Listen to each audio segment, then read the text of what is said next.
Yeah. There it is.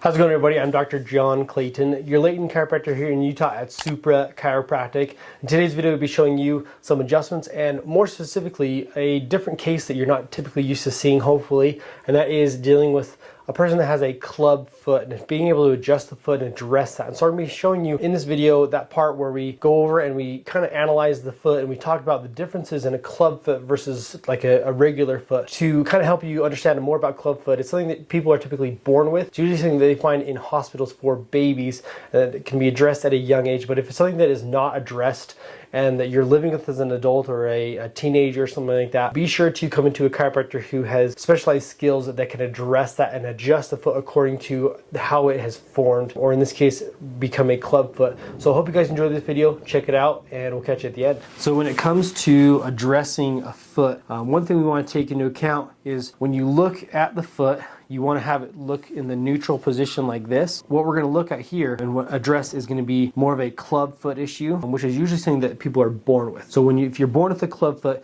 you'll notice that the foot resembles a club and it wants to roll in this way, and it'll actually change the anatomy of the foot and the structure of the foot. So we're going to go over how to adjust for the club foot and also some of the things to look for when it comes to dealing with the ligaments and the anatomy with how a club foot's going to respond and change that anatomy basically. When it comes to adjusting the foot, one thing that I want to kind of show, and it's going to be hard to show on camera, but with the foot in the clubbing area, it's going to kind of like spread out in this way with like how my hand is, and so even to the point of the heel. And so you have the calcaneus bone here, and typically what the heel is going to do is it's going to come to a point and just barely round off and then edge the foot there. However, on this part here, and we can even take a picture if we need to show, the bottom of the heel is kind of pulling out and rounding out this way as well. And so it's trying, what the body is trying to do in this way is it wants to put more bone in this area, more padding basically, to support the foot, because it's going to be the main foundation of how you walk and how you have your balance. So when it comes to now addressing this part here, and one thing we talked about is that with the foot rolling over across like this to support and be able to still walk over the big toe, what it's going to do is put a lot of excess tension on the ligaments over here.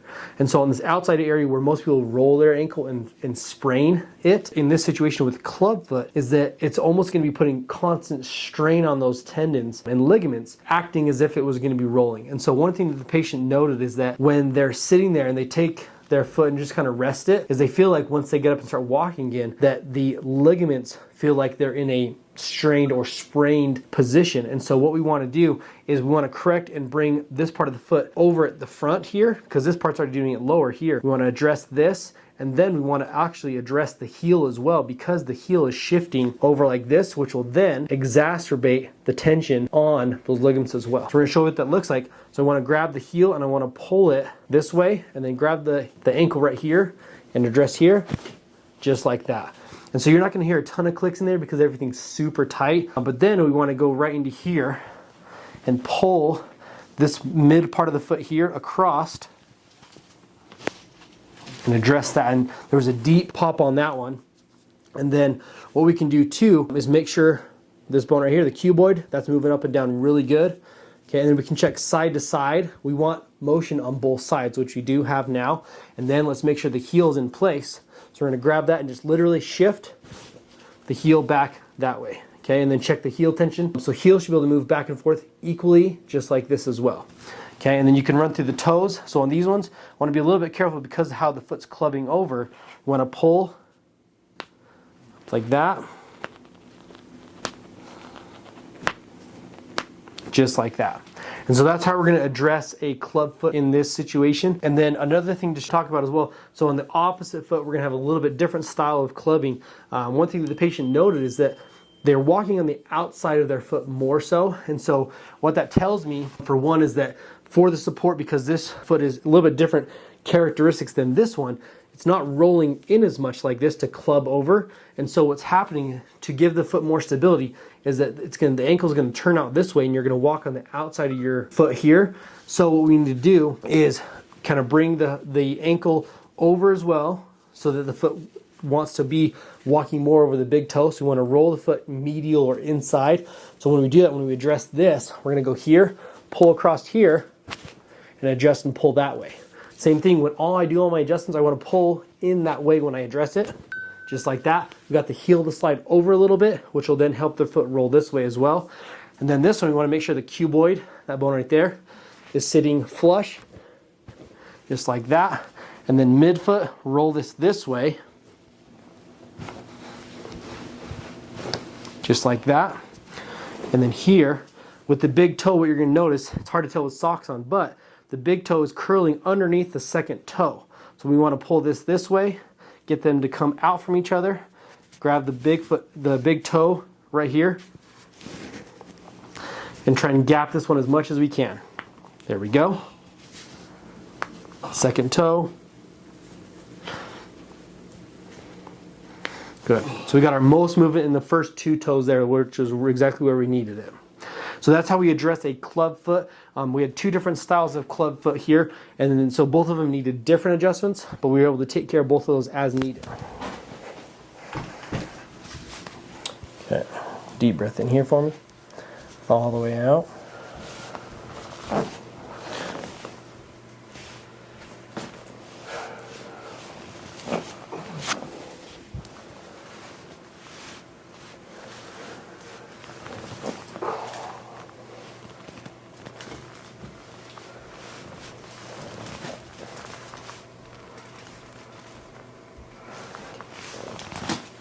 That was a good one there. That was a good one. Way deep in there. It's hard to know if the camera or the microphone's going to pick up the deep ones, right? Yeah.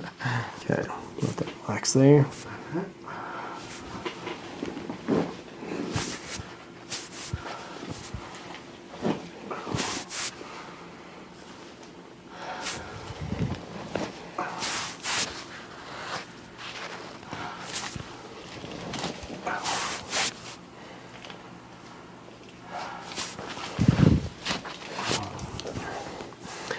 Deep breath in here, all the way out. Deep breath in here.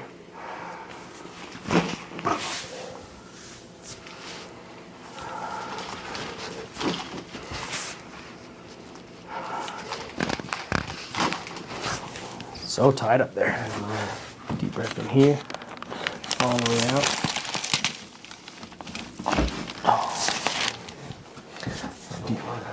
Deep breath in here, all the way out. There we go. Yep. Beauty. Okay. So we're just going to kind of go through the shoulder blades now. Loosen these up real quick for you. So bring this arm back here for me. Okay. Then what you're going to do is let your elbow drop. So what this is going to do is it's going to pull the scapula away a little bit so I can get underneath the shoulder blade and really get in here and kind of chisel this out.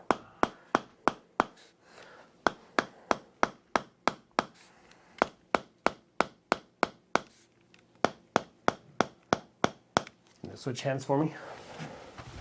And then you can notice it's a little bit harder to get this one there. So I kind of lift it up a little bit there, let the elbow drop down.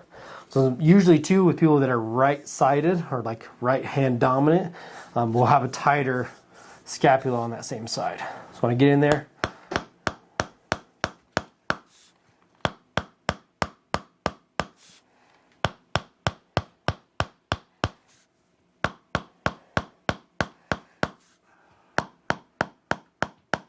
relax that down. So then when addressing the first rib area, what we want to do is find the shoulders right here in the trap muscles.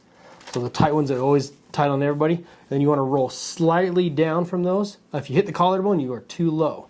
So this is going to be your first rib right in here, this angle. Take a deep breath in. All the way out. Let that relax. Just like that. Deep breath in here. All the way out. Okay. And a slight plug. If you need cabinetry work, go to cutting edge right there. Okay, bend that there for me. Deep breath in here. All the way out. Good. Then lay on your other side.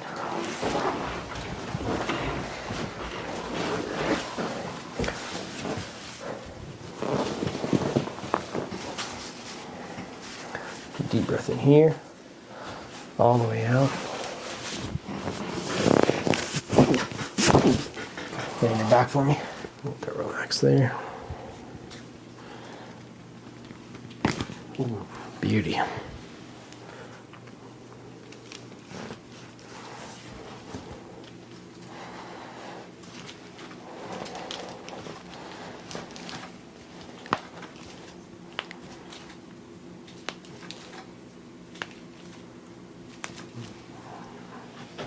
Let it relax there. Oh, that's a good one. It's so deep. Jeez.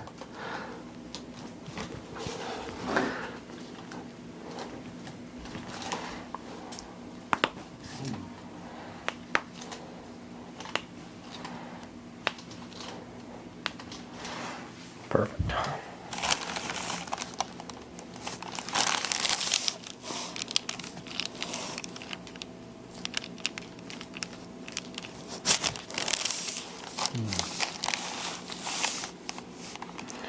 Let that relax.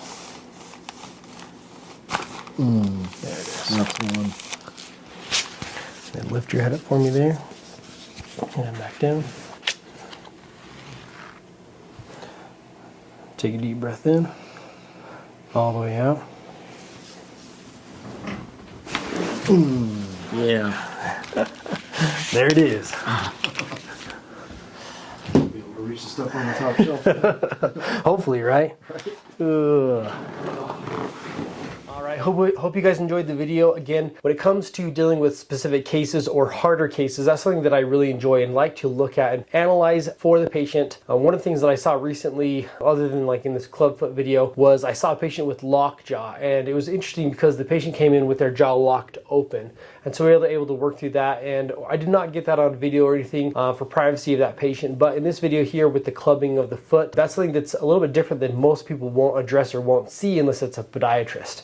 And so from a chiropractic perspective of being someone who specializes in working with the entire body, that's something that I feel comfortable with addressing. And so to educate you a little bit more on clubbing of the foot, it's usually something that nowadays is addressed right from the get-go when you're born. The hospital will basically put you in splints or stuff like that over the next, months to years to correct that. And if you're someone that has not had that corrected, that has the clubbing of the foot, be sure to come in and see me here at Supra Chiropractic, where we can address that and get you some motion back in that foot. We're not necessarily going to correct that because it's been that way for so long, but we're going to get you some motion back in that foot so you have comfortability and you can actually utilize your foot as proper as you can. Again, if you have a specific or hard case that you haven't had success at seeing another chiropractor for, be sure to come to my office and we can work on you. We can see what we can do to help you. I don't really like to turn away those hard cases. I like to bring them in and really analyze them as a doctor. That's why I became a specialist in the field of chiropractic, is to be able to help people with whatever situation you're dealing with, whatever that may be as far as chiropractic goes. So again, if you like these videos, be sure to like and subscribe to this channel and check out our other social medias. We have our Doctor of Symmetry page, which is kind of showing more the dry needling, scraping